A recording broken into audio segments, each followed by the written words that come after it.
வணக்கம் உறவுகளே, நம்ம தினமும் ஸ்கேன் செய்யும் QR கோட் பேமெண்ட்காக உருவாக்கப்படலைங்க. அப்போ எதுக்குன்னு தானே கேட்குறீங்க. டீட்டெயில் வீடியோக்குள்ளே போகிறதுக்கு முன்னாடி சப்ஸ்கிரைப் செய்யாத சொந்தங்கள் மறக்காம பெல் பட்டன் அழுத்தி அஞ்சனாஸ் இன்ஃபோ மீடியா சேனலை சப்ஸ்கிரைப் செஞ்சுருங்க. 1994 ஜப்பானில் இருக்கும் Denso wave company Toyota car ஃபேக்ட்ரிக்காக வேலை செஞ்சுச்சு. அப்போ ஆயிரக்கணக்கான car parts bar code scan பண்ண ரொம்ப டைம் ஆச்சு. அப்போதான் இன்ஜினியர் மகசாஹிரோ ஹரா ஒரு விஷயம் யோசிச்சாரு. ஒரே ஸ்கேனில் அதிக தகவல் படிக்க முடியாதா?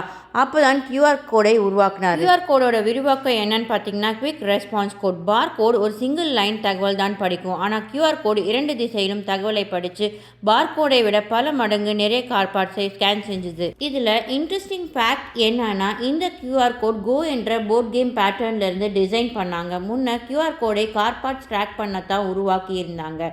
ஆனால் இன்னைக்கு பேமெண்ட், டிக்கெட், ஆப் எல்லா இடத்துலையும் பயன்படுத்துகிறோம். ஒரு கார் ஃபேக்ட்ரி ப்ராப்ளம் உலகம் முழுக்க ஸ்கேன் பண்ணுற கோடாக மாறிடுச்சு. இந்த வீடியோ பிடிச்சிருந்தா லைக் பண்ணிவிட்டு ஃப்ரெண்ட்ஸ் அண்ட் ஃபேமிலிக்கு ஷேர் செய்ய மறக்காதீங்க.